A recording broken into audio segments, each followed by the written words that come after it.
Good morning. Today, 13th October 2025, Monday. Wisdom of word of God morning ડિવોશનમાં આપ સર્વનો આવકાર કરવામાં આવે છે અને પ્રેમી સલામ પાઠવવામાં આવે છે. પાછલા 10 દિવસો ડૉક્ટરલ સ્ટડીમાં બિઝી હોવાને કારણે આપણે મોર્નિંગ ડિવોશનમાં મળી શકાયું નહીં. એના માટે સોરી ખેદ અનુભવું છું, પણ આજે ફરી એકવાર આપણે નિયમિતતામાં પ્રભુના વચનો અને સવારના મોર્નિંગ ડિવોશનમાં મળી શક્યા છે. એના માટે પ્રભુનો આભાર માનું છું.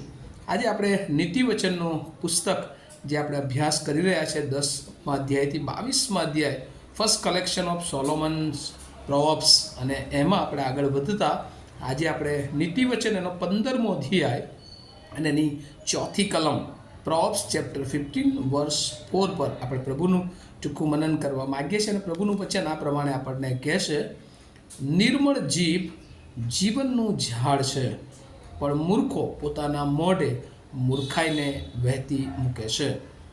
NIV બાઇબલ પ્રમાણે, the tongue that brings healing is a tree of life, but a deceitful tongue crushes the spirit. અને આ પ્રભુનું વચન છે. અને આ દિવસોમાં ખાસ આપણે વ્યવહારિક જીવન અને જે લોકો ઈશ્વરની ઓળખમાં છે, પ્રભુના માર્ગમાં ચાલે છે, સમર્પણ સાથેનું તેમનું જીવન છે, એ લોકોનું આત્મિક જીવન અને વ્યવહારિક જીવન એ કેવું હોવું જોઈએ એ સંબંધી આ નીતિવચનો આપણને અદ્ભુત પ્રકારનું શિક્ષણ આપે છે.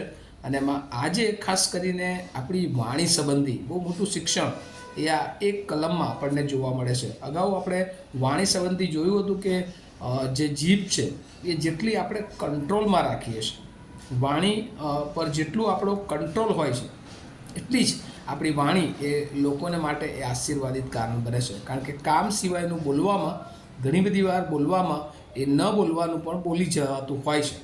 અને એટલે આજે બીજી એક વાણી સંબંધી મહત્ત્વની બાબત એ આપણને આ કલમ શીખવે છે. અને અહીંયા બે પ્રકારની જીભની વાત લખવામાં આવી છે, એક નિર્મળ જીભ અને એક મૂર્ખની જીભ.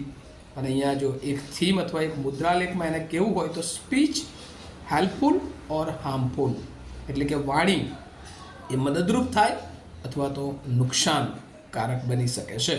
અને એટલે જે નિર્મળ જીભની વાત છે. હવે આ નિર્મળ જીભ એટલે શું? કે જે કપટ વગરની જીભ, ભૂંડું ન બોલનારી જીભ, હંમેશા બીજાના જીવનને પોષણ આપનારી એ જીભ, બીજાઓને ઉત્તેજન પૂરું પાડનારી જીભ અથવા વાણી તરીકે આપણે જોઈએ છીએ. અને એટલે અંગ્રેજીમાં તો બહુ સરસ લખ્યું, the tongue that brings healing is a tree of life. જેમ જીવનનું ઝાડ એ હંમેશા લોકોને જીવન તરફ લઈ જાય છે, આશીર્વાદ તરફ લઈ જાય છે, અને એમ આ જે જીભ છે એ હેલ્પફુલ, મદદ કરનારી જીભ કે જે હંમેશા લોકોને સાજા તરફ લઈ જાય. સાજાપણું એટલે શું? એને ઉપચાર આપે. જે જીવનમાં તકલીફો છે, મુશ્કેલીઓ છે, અને એના જીવનોમાં જ્યારે આપણે એના સંપર્કમાં આવીએ છીએ ત્યારે આ શબ્દો એને સાજાપણું આપે છે. આ કાઉન્સેલિંગની એક રીત પણ છે કે શબ્દો દ્વારા સાજાપણું. આપણે ઘણી બધી વાર લોકોની સાથે એ રીતે વ્યવહાર કરીએ છીએ, એ રીતે વાણી ઉપાડીએ છીએ કે આપણા એ શબ્દોથી એને ઉત્તેજન મળે છે. બીજા અર્થમાં આપણી વાણી એ પ્રભુની વાણી હોવી જોઈએ. પ્રભુનો આત્મા, પ્રભુના જીવનોમાં જે લક્ષણો છે એ આપણી વાણી દ્વારા લોકોના જીવનોમાં અસર કરવી જોઈએ. અને એ વાણીની પ્રભુ અપેક્ષા રાખે છે. અને એ વાણી હંમેશા એ બીજાઓને મદદ કરનારી વાણી, બીજાઓને ઉત્તેજન આપનારી વાણી, બીજાઓને એ પ્રભુમાં આગળ લઈ જનારી વાણી એ બને છે. લોકોના દુઃખમાં એ દુઃખમાંથી બહાર લાવનારી વાણી, લોકોને બીમારીમાં લોકોને સાજાપણું તરફ લઈ જનારી વાણી. અને પ્રભુ એના સેવકો તરીકે આપણી પાસે આ વાણીની અપેક્ષા રાખે છે. અને જ્યારે બીજી વાણી હાર્મફુલ, કોઈક વાર ઘણા લોકો આપણને બોલે તો ના ગમે, કારણ કે આપણને ખબર છે કે એ બોલશે ને એ હંમેશા આપણને દુઃખ પહોંચાડનારું જ હશે. અને એટલે હાર્મફુલ કે જે હંમેશા કચડી નાખનારી વાણી, બીજાઓને કેવી રીતે આપણે કચડી નાખીએ. આપણે એવું ઘણી બધી વાર કરીએ છીએ કે હું ઊભો રહું ને એટલે પેલાથી કશું થાય નહીં. કેમ? કારણ કે આપણે હંમેશા એને જુદી રીતે વાત કરતા હોઈએ છીએ, પણ પ્રભુ એની ના પાડે છે. અને એટલે આજે સવારે વાલાઓ તમને મને પ્રભુ કહે છે કે આપણી વાણી એ હંમેશા બીજાઓને મદદ કરનારી વાણી હોય, બીજાઓને ઉત્તેજન આપનારી, બીજાઓને પ્રભુ તરફ લઈ જનારી, એમના જીવનોમાં રહેલા પ્રશ્નો, મુશ્કેલીઓમાંથી બહાર લાવનારી એ આપણી વાણી હોવી જોઈએ.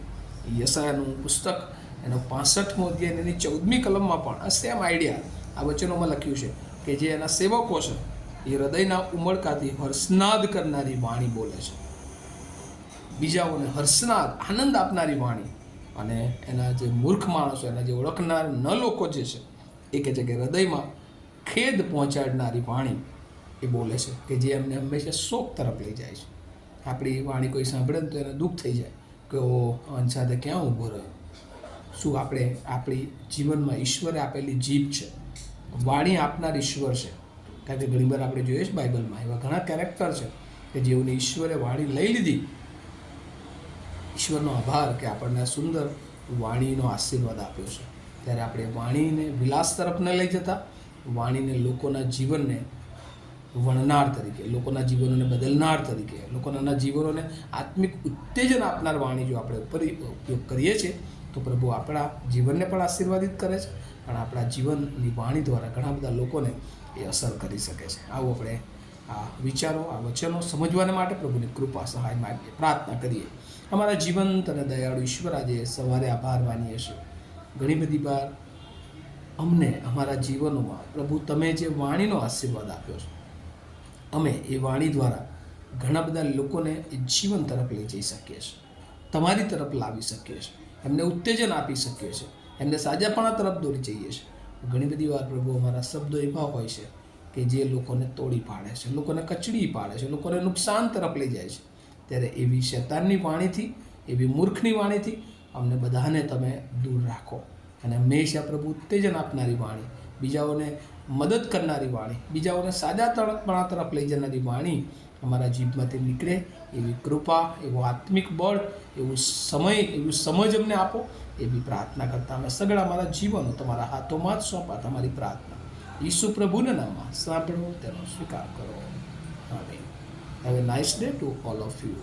Thank you.